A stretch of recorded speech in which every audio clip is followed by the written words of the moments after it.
There's a book that has mass-produced more disciplined people than every self-help system, every military program, and every productivity guru combined. It's been doing it for over 3,000 years. It has survived the collapse of every empire that tried to burn it, and the people who actually follow its discipline framework don't just build better habits, they build a completely different operating system for their entire lives. And the strangest part is this: almost nobody who owns that book understands the discipline architecture hidden inside it. Because the Bible doesn't teach discipline the way modern culture teaches it. It doesn't start where anyone expects it to start. It doesn't rely on what anyone thinks it relies on. And the 7 principles buried in its pages contradict almost everything the self-improvement industry has been selling for the last 20 years. So, forget the motivational quotes plastered across Instagram with sunset backgrounds. What follows is the actual system, and it begins in a place that will make most people uncomfortable. The first principle is the one nobody talks about because it sounds too simple to be real. Biblical discipline doesn't start with the body, doesn't start with waking up early, doesn't start with cold showers or meal plans or a new gym membership. It starts with the mouth. The book of Proverbs puts it with a bluntness that most people skim right past. The tongue has the power of life and death. And that sounds like a nice metaphor, something a person might embroider on a pillow, until you realize what neuroscience has spent decades confirming independently. Every word a person speaks activates the reticular activating system in the brain, which is essentially the filter that determines what information gets prioritized and what gets discarded. When someone repeatedly says things like, "I can't stick with anything," or "I always quit," or "I'm just not a disciplined person," the brain doesn't file those as casual observations or harmless self-deprecation. It files them as operating instructions. It literally reorganizes perception around those statements, filtering out evidence of capability and amplifying evidence of failure at every opportunity. Ancient Hebrew scholars understood this at a functional level, thousands of years before neuroscience had a name for it. They called it the principle of declaration, the idea that spoken words create internal realities before external ones ever have a chance to form. Here's the thing about this principle that makes it so dangerous when it works against someone. It operates in both directions with equal force. The person who casually jokes about being lazy at every dinner party, who narrates their own failures out loud to friends and coworkers like it's a comedy routine, who tells themselves in quiet moments that they just don't have what it takes, that person is running a discipline destruction program in the background of their mind every single hour of every single day. And no amount of alarm clocks set at 5 in the morning will overcome code that has been running since breakfast. No productivity app, no matter how well designed, will fix software that keeps rewriting itself toward failure. The first act of biblical discipline, then, isn't doing something hard. It's stopping the habit of verbally programming yourself for weakness. This is where the ancient practice of guarding the tongue actually comes from. Contrary to popular belief, it's not about being polite or avoiding gossip at the water cooler. It's about information warfare against your own self-sabotage. The person who masters their speech first will find that every other form of discipline becomes dramatically easier, because the internal narrative has shifted from resistance to alignment. But most people skip this step entirely. They jump straight to the workout plan, the diet, the morning routine, and then they wonder why nothing sticks. It doesn't stick because the foundation was never laid. But controlling the mouth only works if there's something deeper supporting it. And this is where the second principle comes in. The Bible presents an idea so counterintuitive that most modern productivity experts actively contradict it every single day. Rest is not the opposite of discipline. Rest is the foundation of it. The entire structure of biblical life revolves around the Sabbath, a mandatory day of complete cessation from work every 7 days. No exceptions. No hustle culture workarounds. No grind while they sleep mentality. Full stop. And the modern mind looks at that and dismisses it immediately as a religious artifact from a simpler time that has no bearing on the real world of deadlines and competition. But look at what happens when you strip structured rest from any high-performance system in existence. Military units that skip recovery cycles see decision-making ability drop by nearly 40% within 72 hours. Athletes who overtrain don't plateau. They regress. They get slower, weaker, more injury-prone, more mentally fragile. Students who study without strategic breaks retain less information than those who study half as much with planned pauses between sessions. The principle of Sabbath isn't spiritual decoration hung on the wall of a religious life. It's the recognition that discipline without recovery isn't discipline at all. It's organized burnout wearing a very convincing costume. And burnout doesn't build anything. It just consumes what's already been built, quietly, steadily, until there's nothing left. The weird part is how this connects to the psychology of quitting, because most people don't abandon their goals because they're weak. They abandon them because they're exhausted. They've been running at full capacity for weeks, sometimes months, with no scheduled recovery, treating rest as the sworn enemy of progress rather than the engine that makes progress possible. And then they interpret the inevitable collapse as a character flaw rather than a design flaw in their system. The person didn't fail, the system failed the person. The Bible addresses this head-on with what might be its single most audacious claim. Even God, in the creation narrative, rested on the seventh day. Not because an omnipotent being needed a nap, but because the rhythm itself was being established as a law woven into the fabric of existence from the very beginning. The message is almost embarrassingly clear. If the architect of the universe built rest into the original blueprint of reality, then the person trying to white-knuckle their way through 7 straight days of maximum effort without pause isn't being disciplined. They're being arrogant. And arrogance, no matter how well-intentioned, always loses to architecture in the long run. Makes sense, right? But here's where most people make a critical mistake. They hear this and think the solution is simply to rest more. That's only half the equation, and honestly, it's the less important half. The third biblical discipline principle is the one that separates people who improve for a few weeks from people who transform permanently. And it might be the most important idea in this entire system. It's the concept of covenant versus motivation. In modern culture, discipline is treated almost exclusively as an emotional state.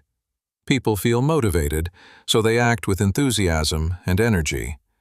The motivation fades, like it always does because that's what motivation does, so they stop. Then they scroll through inspirational content, listen to podcasts, watch highlight reels, until the next wave of feeling carries them forward again for another brief period. It's an entirely feelings-driven system, which is exactly why it fails with almost mechanical predictability. The biblical model operates on completely different machinery. It runs on covenant, which, in its original Hebrew context, means a binding agreement that exists entirely independent of emotional state. It's not a preference. It's not a goal written on a vision board in colorful markers. It's a structural commitment that doesn't care, not even a little, how anyone feels about it on any given Tuesday morning when the alarm goes off and the bed is warm. Consider what this actually means when applied to daily life. When ancient figures made covenants, the terms didn't include an escape clause for not feeling like it that day. There was no fine print that read, "This agreement is void if the party of the first part wakes up tired, uninspired, or would rather watch something on their phone." The commitment existed whether the person was energized or depleted, passionate or completely indifferent, on fire with purpose or just going through the motions. And this isn't just ancient theology being quaint and impractical. It's the exact mechanism behind every lasting transformation in human behavior that has ever occurred in recorded history. Marriage works on this principle. Military service works on this principle. The most successful entrepreneurs and builders in history describe their relationship with their craft in precisely these terms. Not, "I do this because I feel like it," but "I do this because I committed to it," and the commitment supersedes the feeling every single time, without exception. Here's the thing about covenant-based discipline that makes it almost unfairly powerful compared to the motivation model everyone else is using. It removes the daily negotiation entirely. Think about this for a moment. Every morning, the motivation-dependent person wakes up and immediately enters an internal courtroom where they are simultaneously the judge, the prosecutor, and the defense attorney. Should I work out today? Do I really feel like eating clean? Is today really the day I sit down and write that chapter? Maybe Monday would be better. I'll start fresh on Monday. That debate consumes enormous cognitive energy, and here's the part that nobody ever considers. It happens before any actual work begins. The tank is already draining before the engine even starts. The covenant-based person skips that courtroom entirely. The door is locked. The case was settled weeks ago. The decision was made once, with finality, and sealed. And now the energy that would have been burned in daily negotiations with the weaker, more comfortable version of themselves gets redirected entirely into execution. Simple math, really. Eliminate the decision, and you eliminate the resistance that comes permanently attached to it. But covenant without external structure is just a nice idea that dies quietly on the first genuinely hard week. And that's exactly why the fourth principle exists. The Bible never, not once, in any book, any chapter, any verse, presents discipline as a solo endeavor. This is massive. Especially in a culture that has built an entire mythology around the lone wolf grinding in silence, building an empire alone in their apartment at 3 a.m.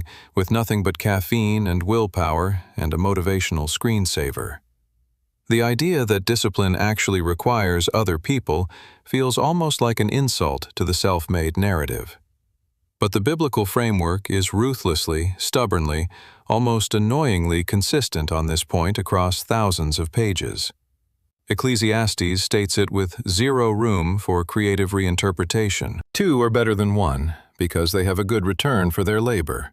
If either of them falls down, one can help the other up. But pity anyone who falls and has no one to help them up. That's not a gentle suggestion tucked into an appendix somewhere. That's a structural warning about how discipline actually operates inside real human beings living real, messy, inconsistent lives. And the data from modern behavioral science confirms this with a precision that is almost eerie in how closely it mirrors the ancient claim. People who pursue fitness goals completely alone have a success rate hovering around 20% after 6 months. Just 20. Add a single accountability partner, one person who checks in on a regular basis, and that number jumps to 65%. Join a structured group with scheduled check-ins and shared commitment, and it climbs above 95%. Think about the magnitude of that gap for a moment. The difference isn't talent. It isn't genetics. It isn't some people being born with stronger willpower molecules flowing through their veins. It's architecture. Pure, structural architecture. The biblical model of community-based discipline, what the early texts call fellowship, isn't about having pleasant company or friends to chat with after a Sunday service. It's about deliberately building external scaffolding that compensates for the internal inconsistency that every honest human being already knows they carry around every day. Because here's the truth that will never, ever make it onto a motivational poster. Humans are inconsistent. That's not a moral failing to be ashamed of. That's a design feature of the species. Motivation fluctuates. Energy fluctuates. Emotions swing wildly from hour to hour like weather patterns that no one can predict. But a system that accounts for that fluctuation, that builds external reinforcement directly into its architecture from the ground up, that system produces remarkable consistency even when every individual component inside it is unreliable on its own. Pretty clever engineering for a text written 3,000 years before anyone had ever heard the phrase behavioral psychology. This is where things get genuinely uncomfortable, though, because the fifth principle is the one most people actively resist, and they resist it because it directly attacks the most comforting lie modern self-help culture has ever told. The Bible teaches, with zero softening and zero apology, that discipline and suffering are not loosely connected. They're inseparable. The book of Hebrews puts it with a bluntness that sounds almost cruel to modern sensibilities. No discipline seems pleasant at the time, but painful. Later on, however, it produces a harvest of righteousness and peace for those who have been trained by it. Read that opening clause one more time. No discipline seems pleasant at the time. Not some discipline, not the advanced kind, not the extra hard version reserved for monks and Marines. No discipline, the text declares without asterisk or escape hatch, that if something consistently feels comfortable, easy, and frictionless, it is by definition not discipline. It might be a routine, it might be a hobby, but discipline, by its biblical definition, involves friction, resistance, and a genuine desire to stop that must be overridden by something stronger than desire. And that resistance isn't the sign that something is going wrong. It's the signal that something is finally going right. Modern culture has done a masterful job of repackaging discipline as something that should feel pleasant all the time. Enjoy the process. Fall in love with the grind. Make it fun, or you're doing it wrong. And there's nothing wrong with finding deep satisfaction in hard work. But the biblical framework draws a line that most modern voices blur beyond recognition. Satisfaction and comfort are not the same thing. A person can be profoundly, deeply satisfied by something that is genuinely and consistently painful. Ask any marathon runner crossing the finish line on bleeding feet with tears running down their face who would sign up for the same race again tomorrow. Ask any parent who stayed up all night with a sick child and wouldn't trade that exhaustion for anything. Ask anyone who built something meaningful from nothing while the entire world told them to quit every single day for years. The satisfaction doesn't exist in spite of the discomfort. It exists precisely because of it. That's the mechanism. The Bible isn't prescribing suffering for its own sake, like some kind of spiritual masochism. It's making a far more practical and far more useful point. The attempt to engineer a pain-free, friction-free, perfectly comfortable path to transformation is itself the single biggest obstacle standing between a person and who they're capable of becoming. Every time someone abandons a new habit because it got hard, they're not failing at discipline. They're demonstrating that they never understood what discipline meant in the first place. And that fundamental misunderstanding, more than laziness, more than weakness, more than any other single factor, is what keeps most people permanently stuck in the same place year after year. The sixth principle might be the most practically useful one of all, and it arrives with a promise that sounds almost pathetically modest. The Bible teaches a concept that military strategists, elite athletes, and peak performers across every era of recorded human history have independently rediscovered through painful trial and error. The principle of small faithfulness. Whoever can be trusted with very little can also be trusted with much. That's from the book of Luke, and it demolishes the most common mistake people make when they decide to change their lives overnight. They start too big. Dramatically, ambitiously, impressively too big. 0 workouts becomes 6 intense sessions a week. Eating whatever they want becomes a perfectly optimized meal plan by Monday morning. Never reading becomes a commitment to 50 books before December. And the failure rate on these dramatic overnight reinventions is staggering. Not because the goals themselves are unreasonable. Often the goals are perfectly fine. But the approach violates a law of behavioral change that has remained constant across every civilization, every culture, every era in the entire span of human existence. The biblical model says something that the modern ego finds almost offensive in its modesty. Start impossibly small. Then be ruthlessly, relentlessly, boringly consistent with that small thing. Read 1 verse a day. Pray for 60 seconds. Perform 1 quiet act of service for someone who can never repay it. The modern productivity-obsessed mind looks at this and immediately dismisses it with a wave. That's pathetic. That won't move the needle. That's not going to make any real difference. But the ancient mind understood something the modern mind, with all its optimization tools and biohacking supplements and habit-tracking applications, has completely and thoroughly forgotten. The act itself was never the point. The consistency is the point. A person who reads one single page every day for a year has read 365 pages. That's more than the average person reads in 2 full years. But more importantly, that person hasn't merely accumulated pages. They've constructed an identity. They've become a reader. Not someone who occasionally picks up a book when the mood strikes and the lighting is right. A reader. And identity change, not surface-level behavioral modification, is what the Bible is actually engineering beneath all the parables and metaphors and ancient language. This is precisely why the text consistently uses the word transformation rather than improvement. Improvement adjusts behavior on the surface like rearranging furniture. Transformation rewrites identity at the root like rebuilding the house. And identity is written in the quiet, unglamorous, deeply unsexy language of small repetition, sustained over long, unimpressive stretches of time where nobody is watching and nobody is clapping. Here's the thing about the principle of small faithfulness that gives it an almost unfair advantage over every other disciplined strategy in existence. It completely bypasses the brain's threat detection system. The amygdala, the region that governs fear responses and resistance to change, fires aggressively when it perceives large, sudden shifts as potential threats to the stability of the current operating system.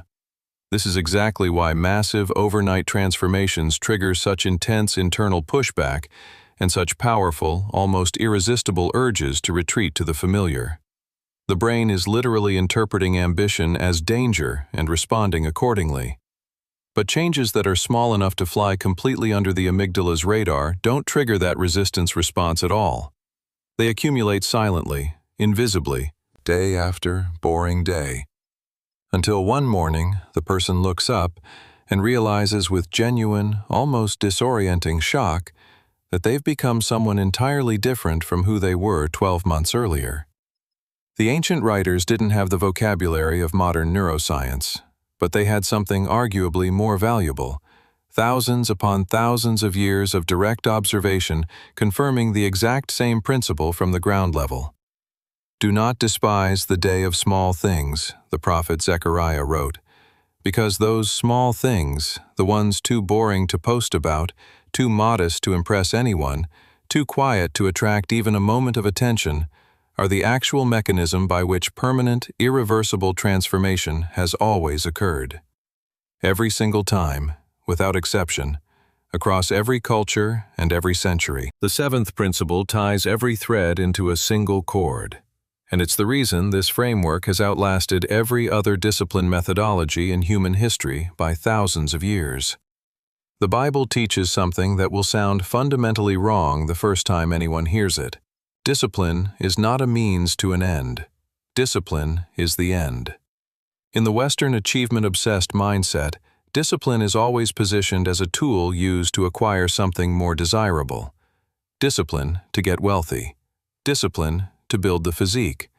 Discipline to earn the promotion, the respect, the relationship, the lifestyle.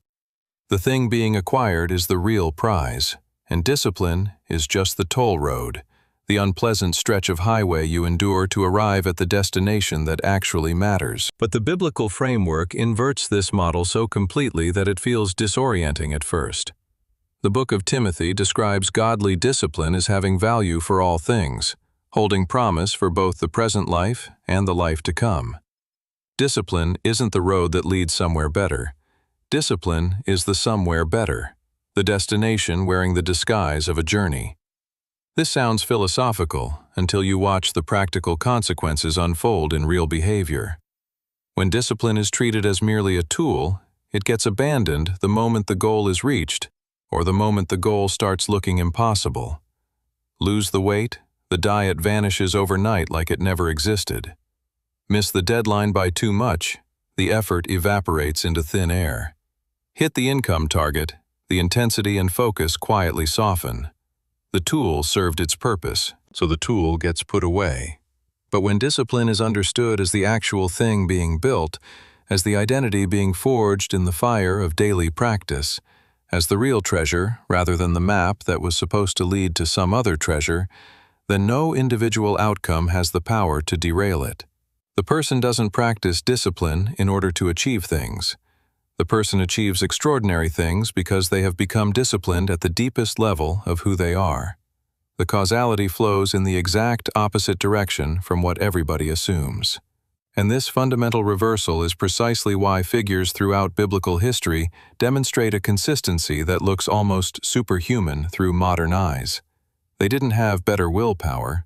They didn't possess some genetic advantage unavailable to everyone else. They were simply operating on a completely different understanding of what discipline is and what it exists to accomplish. So what does this entire ancient framework look like when assembled into something a person can actually start using tomorrow morning? Start with the mouth. Audit every self-defeating statement that has become habitual and replace it with deliberate, honest declaration. Not hollow affirmations that feel fake. Honest commitments spoken with intention. Instead of, "I'm trying to be more disciplined," which frames discipline as something forever out of reach, say, "I am building discipline through what I practice every single day." The difference sounds subtle. The neurological impact over weeks and months is anything but subtle. Build rest into the architecture before building effort into it. Choose the recovery day, and then protect it with the same ferocity most people reserve for protecting their busiest workday. This isn't laziness in a spiritual costume. This is the strategic engineering of sustainable output across years and decades, instead of impressive 2-week sprints that end in total collapse. Kill the motivation model. Replace it completely with covenant. Pick 1 to 3 commitments, no more than that to start, and bind yourself to them independent of how you feel. Write them down where you'll see them. Speak them out loud if you need to. Treat them as agreements that operate whether you're inspired or completely depleted, because that is exactly what they are. Build accountability into the system from day one, not as an afterthought. 1 person minimum. A group is significantly better, and the frequency of check-ins matters far more than the closeness of the relationship. Even a simple weekly exchange where 2 people honestly report their progress creates enough external reinforcement to dramatically shift the odds in favor of follow-through. Stop running from the discomfort. When the habit feels hard, when every fiber of the body wants to skip it and try again next week with a fresh start, that resistance is the discipline actually working. The old identity is being challenged by the new one fighting to emerge. The pain is the proof of progress, not the proof of a problem. Start smaller than pride will allow. Stay at that level longer than impatience demands. The ancient principle of small faithfulness works precisely because it's boring.